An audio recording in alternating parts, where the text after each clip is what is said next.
are there good reasons to think that there is a necessary being, a being that exists of necessity and has some kind of power to produce other beings?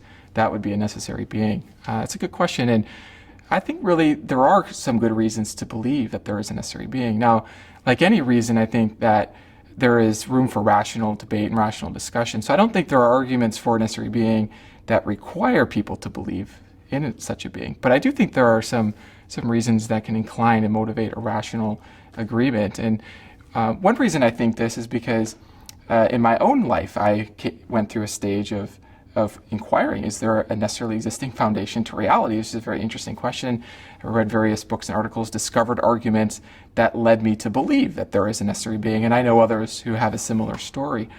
Also, I set up a website called necessarybeing.net, and this website is a survey that actually asks people what they think about various premises and arguments for a necessary being.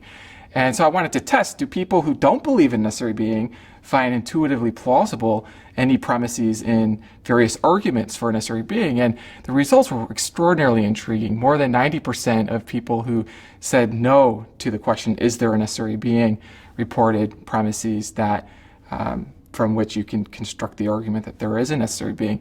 And several people even emailed me saying that they were persuaded by the argument and now they want to find out more about the nature of this necessary being. And again, I do want to emphasize, I don't think that the arguments are rationally compelling. So for example, a philosophy professor who took the quiz, he says no to necessary being. He took the quiz, he reported answers that entail a necessary being, and he saw that was very interesting to him, and that actually motivated him to go back and more carefully see why this tempting premise was one that he rationally should give up because he has independent reasons he takes to deny a necessary being. And I think that's perfectly rational. But on the other hand, if you haven't thought about these things, these arguments can really invite you into a new kind of inquiry. And in my experience, most people are just not aware of most arguments for a necessary being. So yeah, I do think there are some reasons for a necessary being that can be persuasive to people.